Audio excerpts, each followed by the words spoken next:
Assalamualaikum warahmatullahi wabarakatuh. Selamat pagi anak-anak. Hari ini bersama Pak Alvin kita akan belajar mata pelajaran ilmu pengetahuan alam tentang cara memelihara tumbuhan. Sebelum kita coba mengenal cara memelihara tumbuhan, coba kita simak video yang satu ini dulu ya.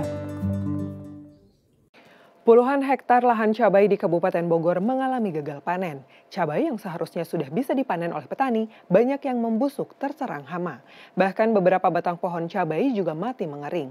Akibatnya petani mengaku merugi hingga puluhan juta rupiah. Sedikitnya 25 hektar ladang cabai di Desa Selawangi, Kecamatan Tanjung Sari, Kabupaten Bogor, gagal panen.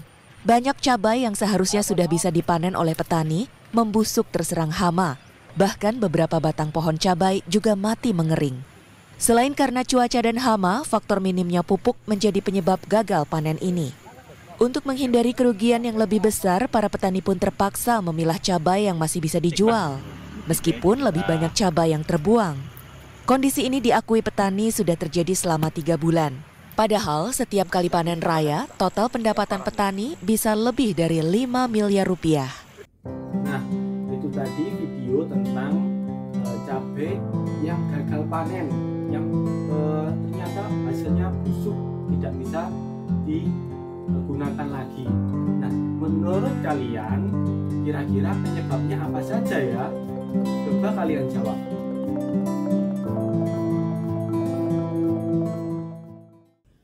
Nah, setelah melihat video cabai yang gagal panen dan mengetahui penyebab-penyebabnya karena apa, mari kita sekarang coba untuk melakukan proyek memelihara tumbuhan cabai yang benar. Bahan untuk memelihara tumbuhan cabai yang pertama ada bibit tumbuhan cabai. Yang kedua, tanah sebagai media tanamnya. Yang ketiga, pupuk sebagai penyubur tanah. Dan yang keempat, ada cairan anti hama. Yang kelima, jangan lupa disiram dengan air. Cara untuk merawat tumbuhan adalah sebagai berikut. Merawat tumbuhan harus dilakukan dengan sepenuh hati, dengan sungguh-sungguh dan penuh dengan kasih sayang. Karena tumbuhan juga merupakan makhluk ciptaan Tuhan sebagaimana diri kita. Langkah yang pertama adalah menyiram tanaman.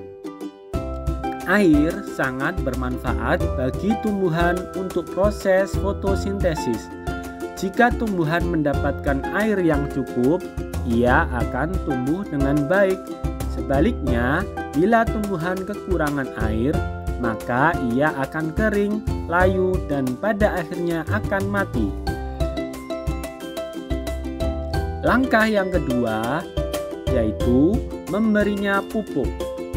Unsur penting lainnya bagi tumbuhan agar tumbuh dengan subur adalah ketersediaan pupuk.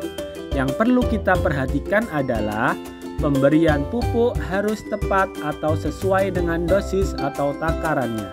Intinya jangan sampai kekurangan maupun kelebihan pupuk. Yang ketiga, memberantas hama dan gulma pada tumbuhan. Hama dan gulma adalah para pengganggu pertumbuh kembang biakan tumbuhan. Apa itu hama? Hama adalah hewan-hewan pengganggu tumbuhan. Misalnya adalah tikus, walang sangit, hama wereng atau ulat. Sedangkan gulma adalah tumbuhan pengganggu yang hidup di sekitar tanaman kita yang menyebabkan tumbuhan gagal berkembang secara maksimal. Misalnya adalah semak-semak dan nerumputan. Hama dan gulma bisa kita berantas dengan cara menyemprotkan pestisida. Langkah yang keempat adalah cukup cahaya matahari. Jika tumbuhan mendapatkan sinar matahari yang cukup, maka pertumbuhan akan terjadi dengan baik. Semangat!